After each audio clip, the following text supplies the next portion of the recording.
I'm back.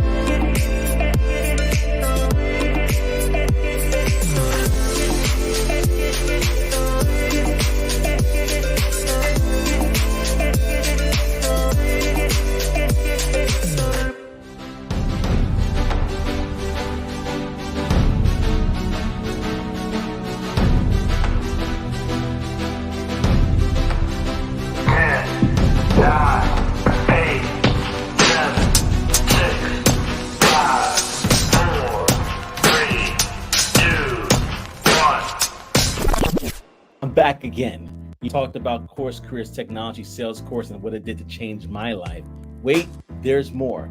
Not only is it technology sales, information technology courses as well. Now there's human resources, customer success, UI, UX. And did I even mention that there also is software development as well? Front end, back end, and DevOps? Listen, this is something that you definitely want to take advantage of. So go ahead, click that link. Don't forget there's a discount from me if you click that link, and I hope to see you on the other side.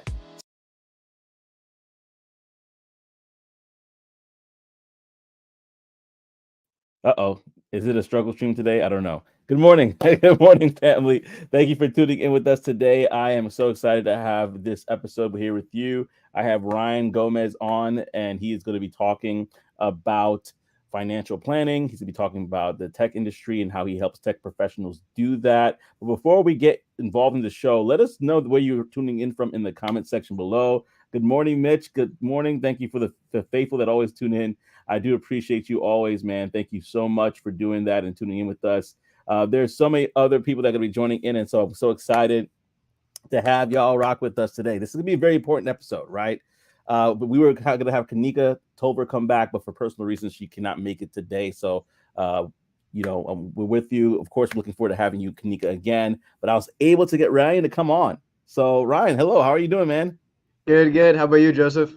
I'm doing well. I cannot complain at all. I just wanted to make sure that we get you in here because I know that you have a busy day, and so you don't have a lot of time. But I still had to do a couple of housekeeping things. One thing I want to let you know of is that we are going to do a Q&A later today, but the Q&A is not going to be happening on LinkedIn, right? The Q&A, like last week, is going to actually be happening on YouTube. So what I'm going to need you to do is I'm going to need you to go over to the YouTube channel, go ahead and subscribe to youtube.com/@TechNicheTips. Again, that's youtube.com/@TechNicheTips, because at a certain point, when it's time for that Q&A, that exclusive question and answers that you may have, even if you put something in the chat, you're going to have to go over on that side to be able to hear your questions being answered by Ryan or myself. I'm not too sure what questions you may have, but whatever that time, when that time does come, it will be the time for us to then transition over to the other side, which is the YouTube side. So go ahead, if you want right now, go ahead and open up another browser. You can even subscribe so you don't kind of have to find your place at that particular time. You know exactly where to go. Again, it's youtube.com/@TechNicheTips. And so I'm back here again. Peace and blessing to you, Scott. Thank you so much. And I appreciate you guys, as always, tuning into the show. So without further ado, we're going to get right into this conversation because I want to make sure that we definitely are, respectful of Ryan's time. Again, like I mentioned earlier, he has a very busy morning. And it is his morning because you're on the West Coast. Is that correct? Yes, sir. I'm over here. I'm based out of Los Angeles, and I'm actually catching a flight in not too long. But really excited to be on the show today. I'm really excited to chat with you guys. Fantastic. Now let's talk about it before we get into your story. Like, tell us who you are. What do you do currently right now, so the audience can get an idea of who they're listening to? So my name is Ryan Gomez. I'm a financial planner, a certified financial planner. What I do on a day-to-day basis is I really help people throughout their financial journey.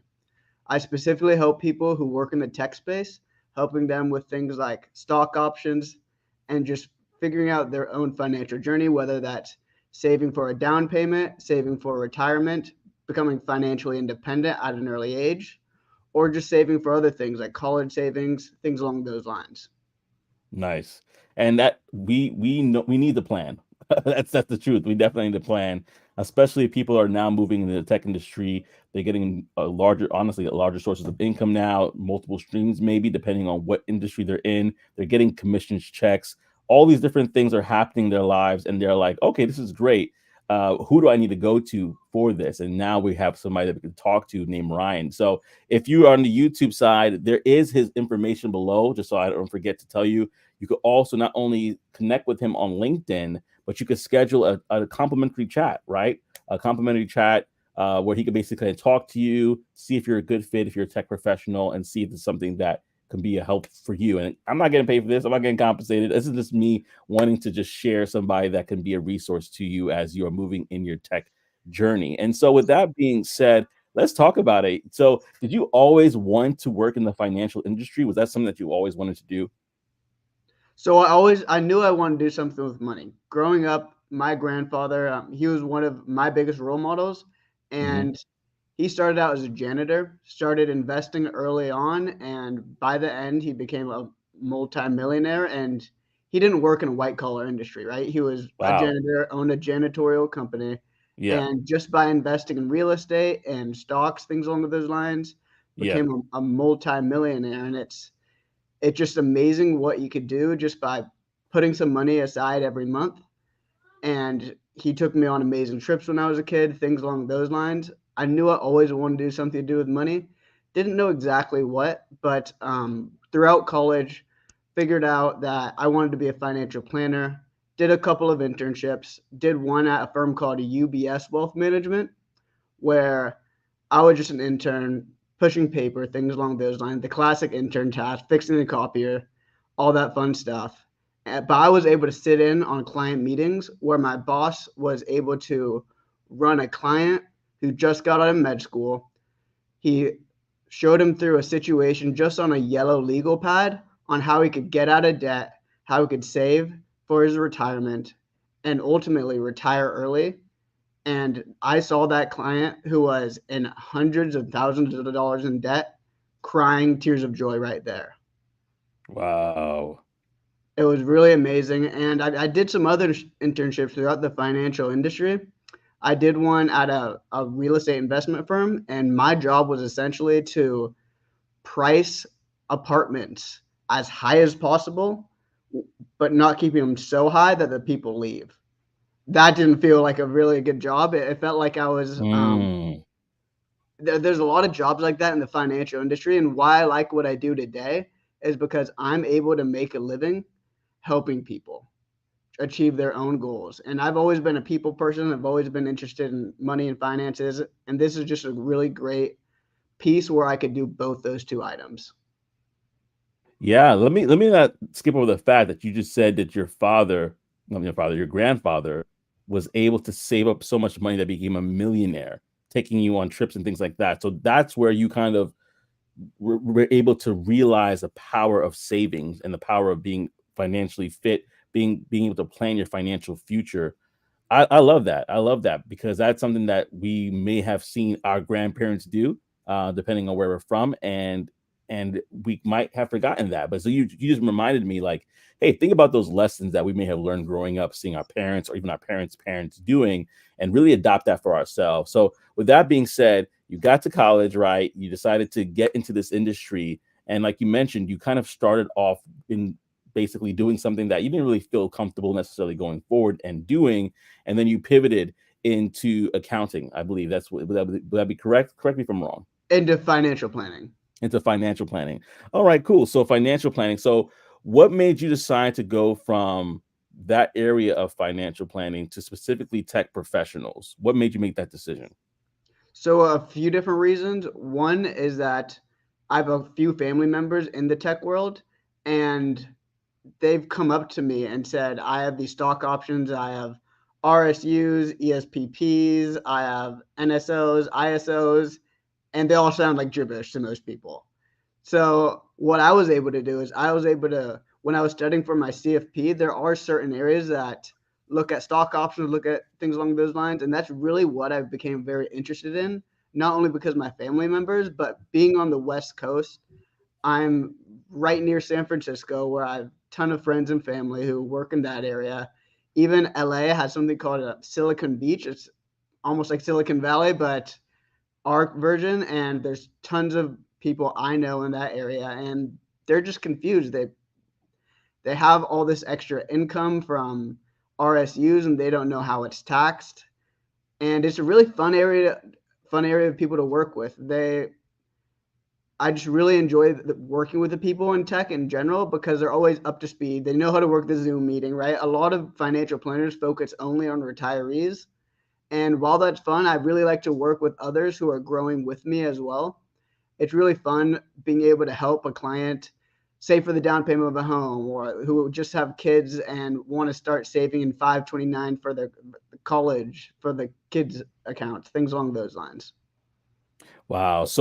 And I like what you just said, growing with your client. So basically, let's say you find somebody who's in their 20s, their 30s, and you're basically saying, "Hey, look, let's work together to plan for the future." So with that in mind, what are some of the things, let's say you're talking to somebody who's in their 30s. They've been working in tech for about 5 or so years.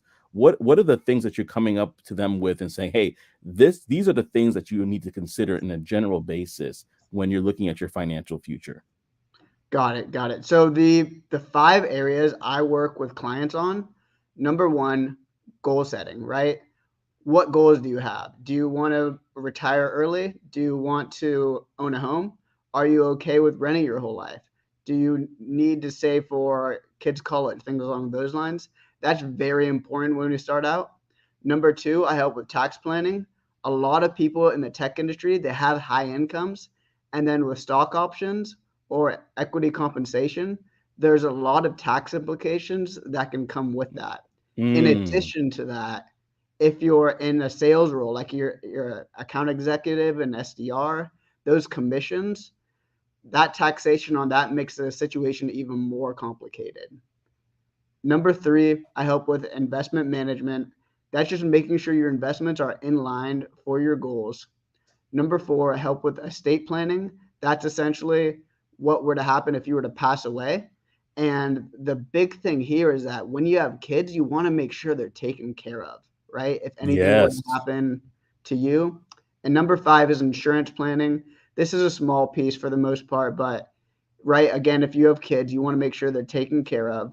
But also, if anything happens to your home, you need to make sure that you're covered if anything happens that is unforeseen.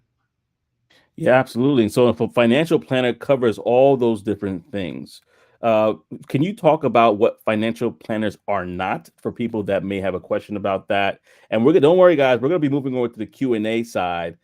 So if you have any questions here on LinkedIn, go ahead and put in the chat. And also don't forget to meet us on the other side when we do transition fully so you can ask your questions.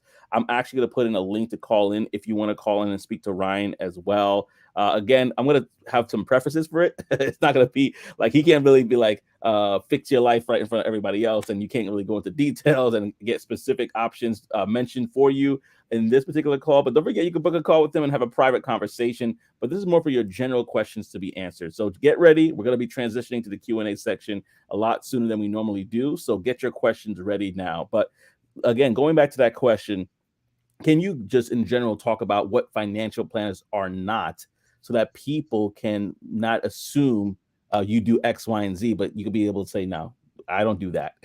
Yep. So what three things financial planners are not. Most financial planners aren't going to be able to beat the market for you on an average basis. What we are able to best do is get your goals aligned with how we manage a portfolio for you.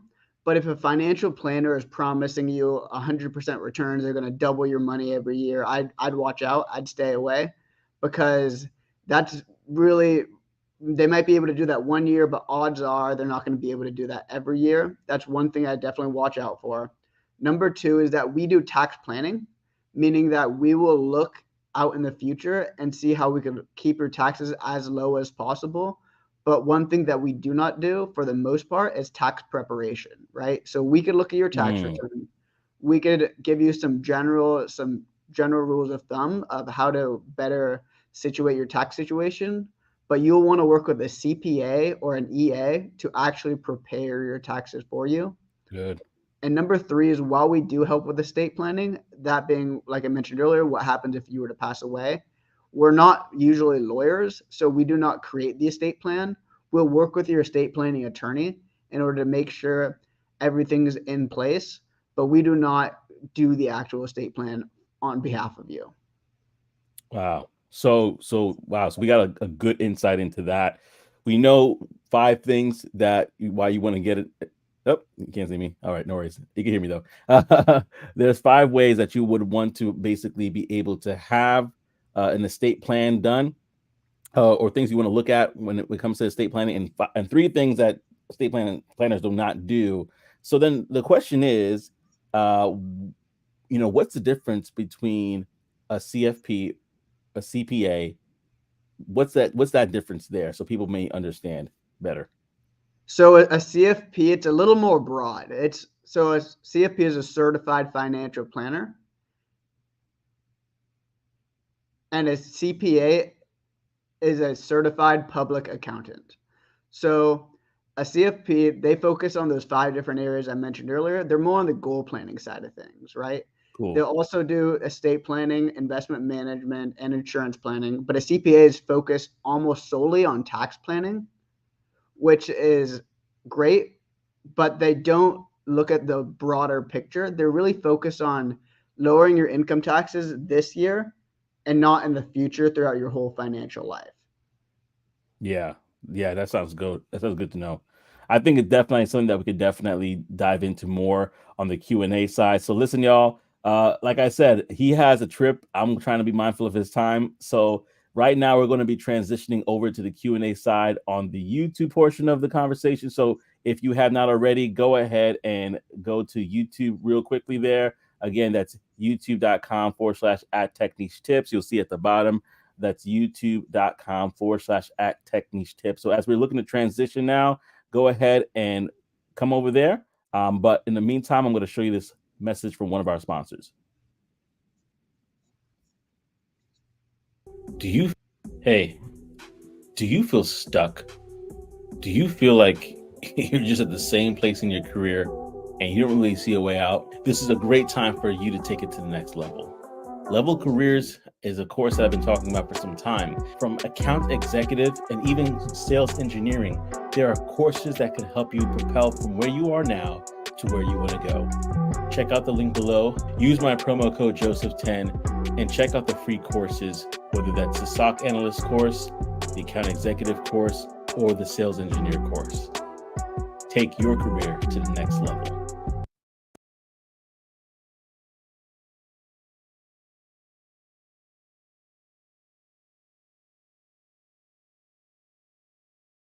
All right, we're back. I have Ryan here, and we're going to do that Q&A strictly for the YouTube side. So if you were on LinkedIn, hopefully you come on over, but we definitely want to ask some questions. It's more on the general side, so feel free to do so. Also, for those that do want to join us and actually call in, you can call in. Your face won't be shown, but you can definitely call into the show. Let me put it right here for you so you can see. Call in link is right here. So go ahead and you can call in if you have any sort of questions or concerns, or go ahead and put in the chat. We could also answer it that way as well. So you go ahead and put that call in link there for y'all. So if you have any questions, call in, and you can use that link to call in and ask any questions. Now, the questions, let me just preface this again. It can't be specific questions about what you're going to do, like, okay, I have this going on. How do I fix it? No, that's for the personal call with Ryan. That's that particular call. So definitely go ahead and do it there in regards to any calls that you have and things of that nature. So this is a question here. Hopefully you can answer this one. This is from teacher Nayabin. Differ between RSUs and ESPPs. I think that's what it is. She wants to know the difference between the two. Yep. So ESPPs, essentially what that is your company, it's typically a public company, is they're going to give you the option to buy their company stock at a discount, and it's anywhere from 5% to 15%. And then you could do what you want with it. So say I work for, just completely for example, I work for Apple, right? Let's say the price of the share is $100 per share and they offer a 15% discount. Well, what I could do with an ESPP is essentially buy at $85 per share and then sell it right back to the market at $100 per share. So you're really getting a $15 bonus between those two. So that's a really great way to, if you have that available to you, I always recommend participating in the ESPP. The difference between that and an RSU is essentially a gift of employee stock, right? So you're able to be gifted that employee stock, and then you could do what you want with it. It typically has a vesting period where you have to maybe wait. It might be vested over a 4-year period, while an ESPP you could use right when you have it available. But that's really the difference between the two, is that the ESPP you get at a discount, and the RSU you're just given that share of stock. Good question. Good question. Yeah, I think that's a very good question to ask. Because I don't know much about that. And we have Ryan here with us. So definitely ask more questions like that, y'all. If you have any additional questions that you may ask, I have one as well. And then, she responded, she said, perfect. Thank you so much for explaining that. And also remember that, especially if you're on YouTube, if you go into the description below, you can also book a complimentary session with Ryan where he could discuss more of what you're looking to do, and he will be able to help you on an individual level. And so that is an option below for sure for you to take advantage of. Now, let me ask you this, because we kind of hinted about it a little bit more. In regards to tech sales professionals, a lot of people that I know are now getting into the field. They have their base salary with there's something they're used to, but now they're getting commissions on top of that. How would a person what's the best way to utilize that commission? I know it's like, specific situations for everybody, but in general, what are some things people should look out for when it comes to commissions on a tax level, or ways to even make the best use of that? Great question. Great question. My thought process behind the commission structure is, when it comes to your own budget, you want to live off your base salary, right? Because especially where times are at right now, not everyone's hitting their OTE just based on where the market is. So you want to live mostly on your base salary, and maybe use commission for either investing, right? If you're looking to save for a down payment, get a head start on that, or use the commission on something a little more out of the range of your normal expenses, right? Like vacation, something along those lines, or split between the two. That's what I do with most of my clients, is help them create a plan to split it between their longer term goals and then shorter term goals for them to actually enjoy their life today. When it comes to the taxation on commissions, it's going to be taxed just as your ordinary income. The thing is that commissions are typically withheld at a higher rate. So essentially, that's typically seen about 40% withholding. But if you're only being taxed at 20 to 25%, you're going to get some money back at tax time for the most part, right? And the reason behind that is essentially your commission, the IRS is extrapolating that payment out as if you were to get that the whole year. So I'll give you an example right here. Let's say you make $120,000 base each month, right? So that's, my apologies, $10,000 base each month, so $120 per year. Say you got a $20 monthly commission on top of that. Well, that's going to be withheld like you're making $360,000 per year, because 20 plus 10 multiplied out times 12 months out of the year. So you're really being withheld at a higher rate, but oftentimes you'll get that money back in April at tax time. Oh, wow. So that's something that to keep in mind. Then I'm going to ask you this in regards to tech sales professionals. I know we kind of alluded to this a little bit earlier. And then I'm looking at the comment section right now, and she's like, wow, shaking my head crazy. Yeah, it is. However, there are certain advantages that tech sales professionals or even tech professionals in general may not be privy to. What are some of the advantages that they could take advantage, they could utilize for the benefit of their financial future? So there's a few benefits. The biggest one is when you are offered equity compensation, that's a huge advantage. I have a client I'm working with right now. He makes about $110 per year as out of marketing professional at Apple. And on top of that, he gets what are called RSUs. That's what I mentioned earlier. And that's $30,000 per year, almost of bonus income on Wow. top of his normal salary because Apple stock's been doing well, things along those lines. There's tons of equity compensation, especially at the public companies to take advantage of.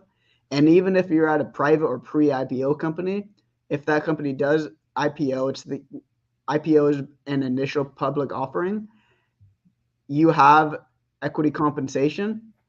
And if that does well, you can make tons of money. I've seen people become millionaires through Mm, IPOs. That's mm, really the best resource that you have as a tech professional is equity compensation, but there's also tons of other perks that are non-monetary, right? You're able to yeah. work from home. You have a more relaxed office space. You don't have to go out and wear a suit every day to work for the most part. There's tons of advantages to the tech industry, and that's why I love working with those professionals. Yeah. So listen, y'all, I can keep asking questions because I got tons of questions, but I want to make sure you're heard. So go ahead and put your questions in the chat. If you want, you could go ahead and call in. I put the call in link in there as well for you. So I got a question in regards to the same idea. I don't know if you could ask this question or answer this question. I should say, I don't know if this is something that you can answer, but how would a tech professional evaluate or go about evaluating if a company is a company that could possibly, like you say, pre-IPO, this is a good opportunity for you? What are the things that they should be looking for when selecting a company like that? So when selecting working for a company, it's a difficult situation, right? There's different rounds of funding.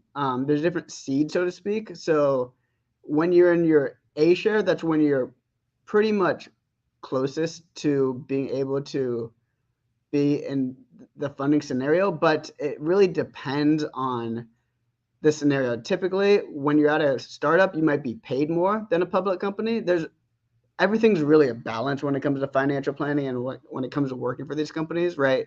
Smaller startups, they might pay you more and there might be a higher payoff if they do go public. But the more established startups, it's a more likelihood of you being paid out, right? Because if it does become public, it's already further on with the funding.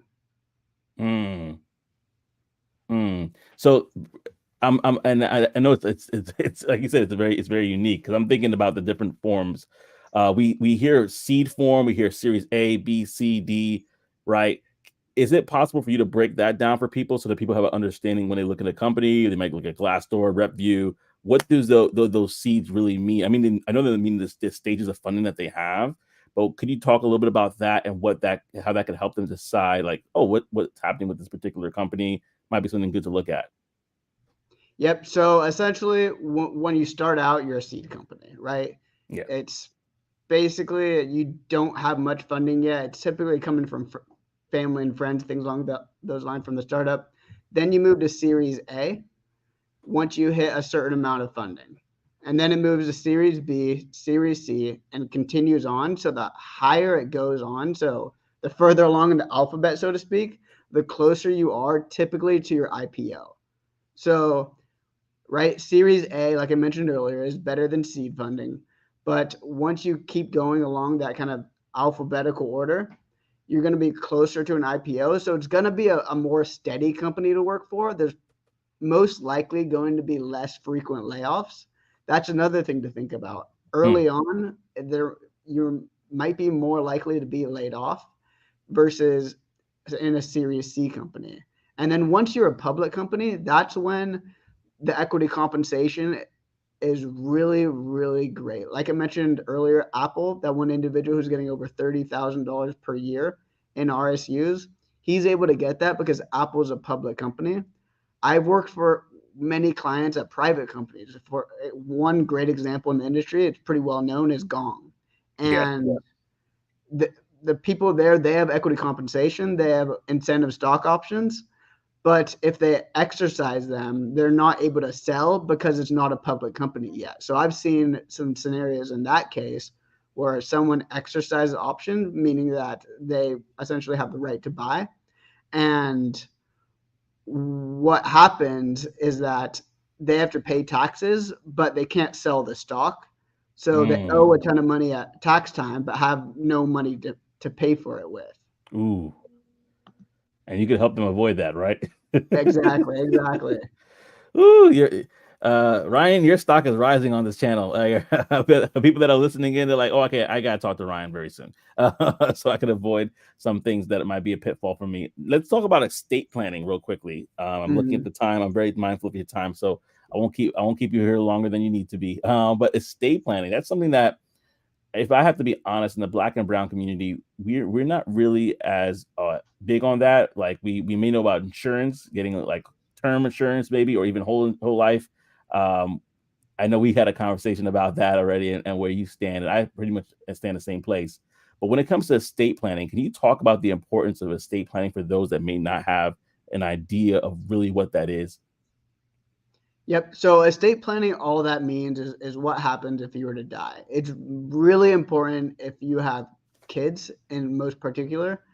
And a few tips when it comes to estate planning is always leave beneficiaries, right? If you have a 401k, you could leave both the primary beneficiary, that's who the money were to go to first if you were to die.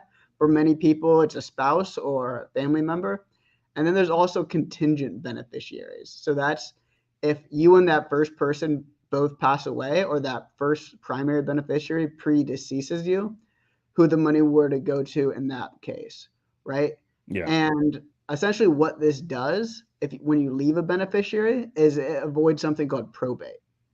Probate is if you don't have beneficiaries on your accounts, your family member has to go to court, has to spend a bunch of money, sometimes thousands or tens of thousands of dollars, in order to get what rightfully is theirs. No bueno.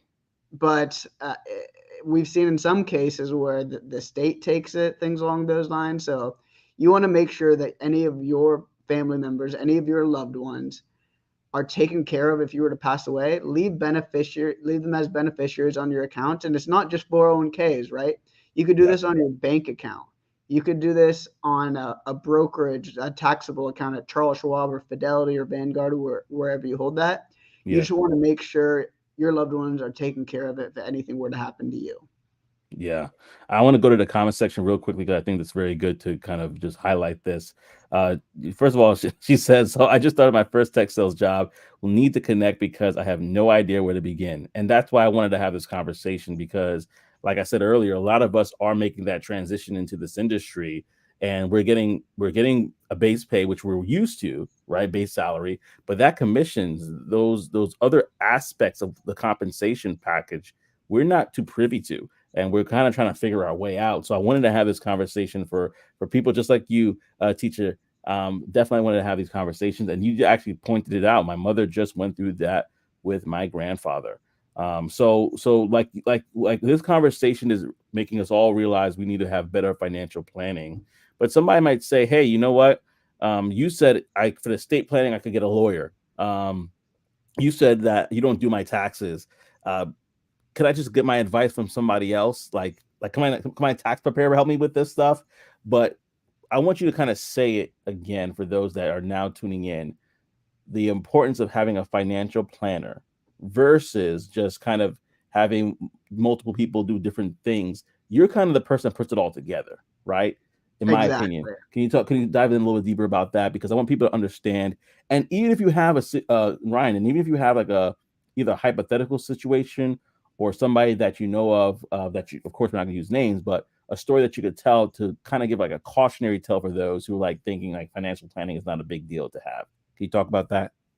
Got it. So the best analogy I think out there is that a financial planner is like a quarterback, right? So there's all the different positions. There's CPAs, there's estate planning insurance attorneys, there's insurance agents, there's all the different areas that you might need help with. What we do is we help make sure that you're linked up to those people and make sure that actually gets done, right? Mhm. because for a lot of people, we get busy, right? Especially people in the tech industry or tech sales, is that you have family events, you have work, you have all the fun stuff that comes along with not working, right? It's really not fun to do this stuff, but what I'm here is I'm going to make sure that you get it done. That's what financial planners in general do is they make sure all this stuff is covered and then they make sure that it's aligned with your own goals as well.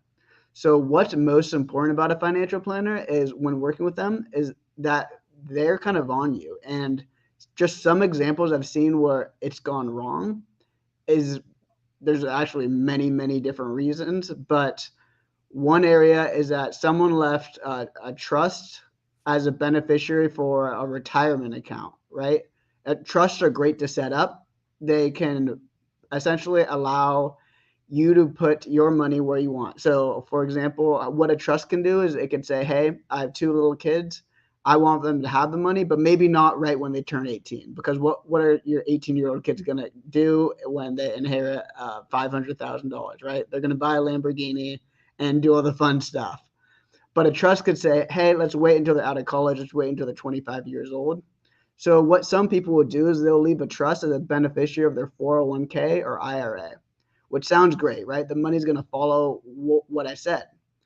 But the thing is, trusts get taxed at higher rates, right? It might Mm. get taxed at 30% plus or 40% plus, while an individual would only be taxed at that same income level, maybe 20%. So you're saving a lot of money by not leaving a trust as a beneficiary, but most people just aren't aware of that. It becomes a very convoluted situation.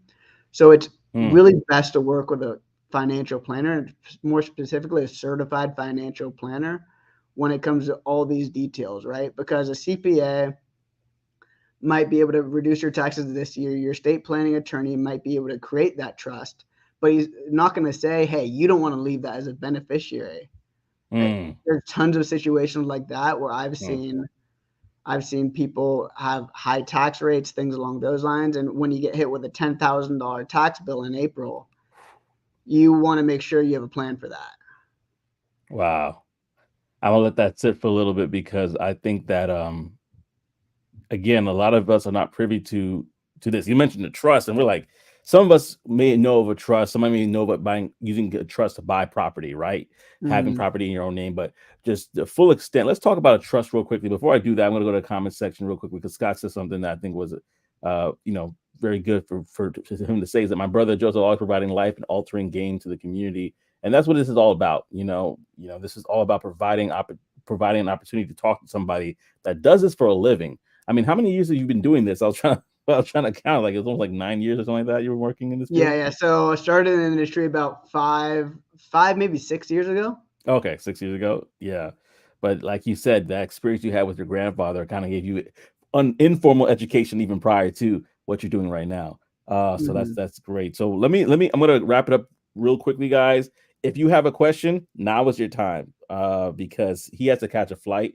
So that's why I'm a little bit more on top of time today, y'all. But go ahead, put your question in the chat. I'm basically giving you a time to go ahead and put your question in the chat or jump on the call.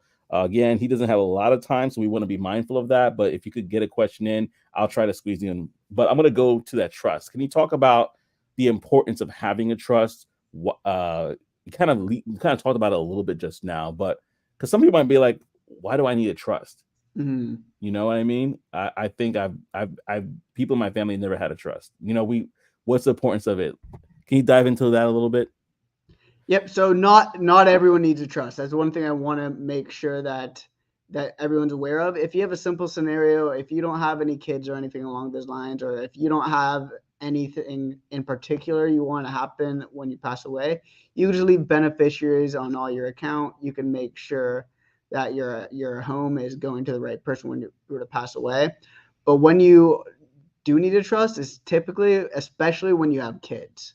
That's the number one kind of life altering area is when you have kids, right? Because you want to make sure that the money is going to them if anything were to happen to you and Yeah. that they're taken care of. And not just a trust. Another important area of estate planning that I didn't mention so far is making sure your kids have guardians, right?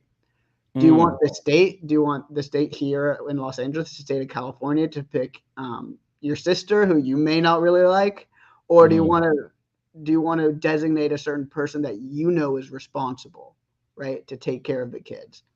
And one thing when it comes to a trust is it essentially just says, okay, let's avoid probate if I were to pass away when it comes to the house, when it comes to all my different bank accounts, things along those lines, and all my brokerage accounts.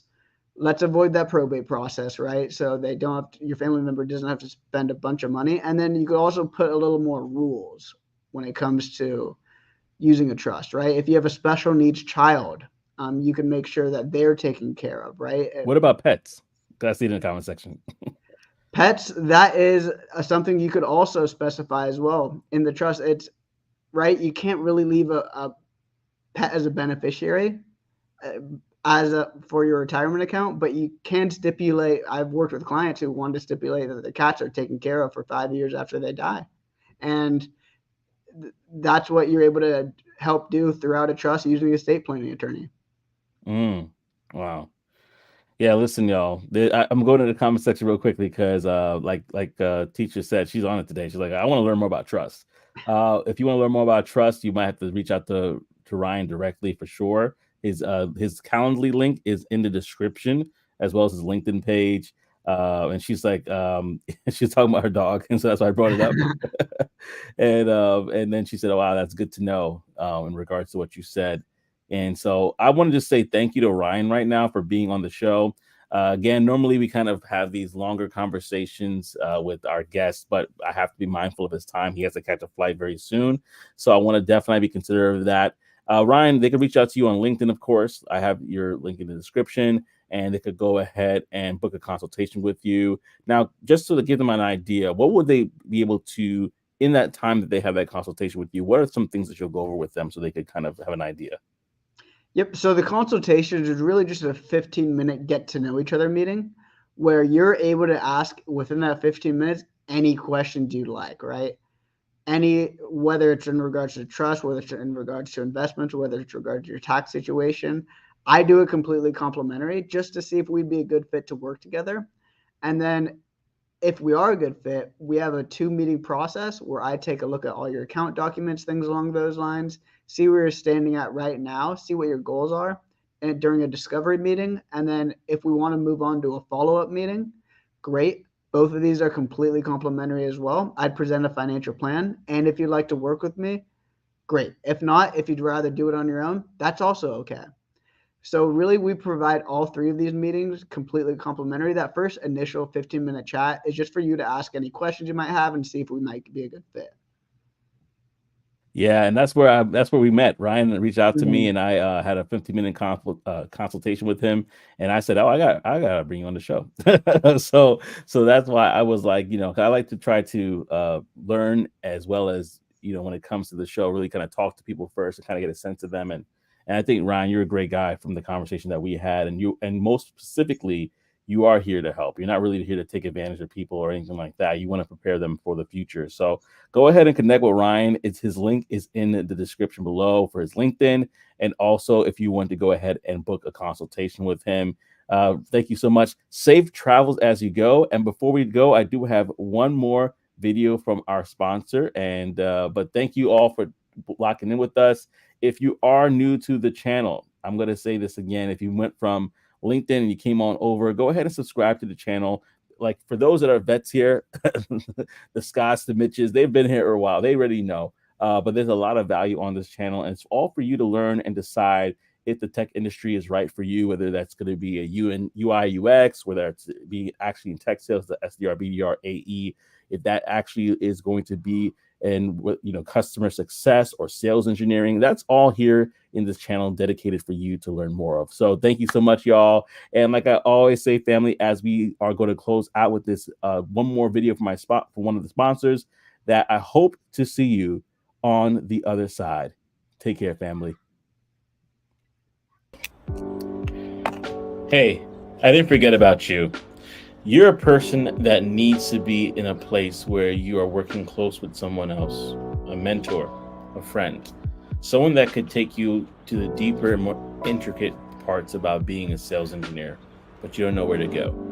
Learnful is a program that allows you to work with people that are high-ranking sales engineers, solution architects, solutions advisors, and they're able to not only mentor you, but teach you the ways to become a sales engineer that can be impactful for you. If you think that Learnful is for you, go ahead and click on the link below for more information. You can use my promo code Joseph150 to be able to save. Go ahead and click the link below. And now back to our show.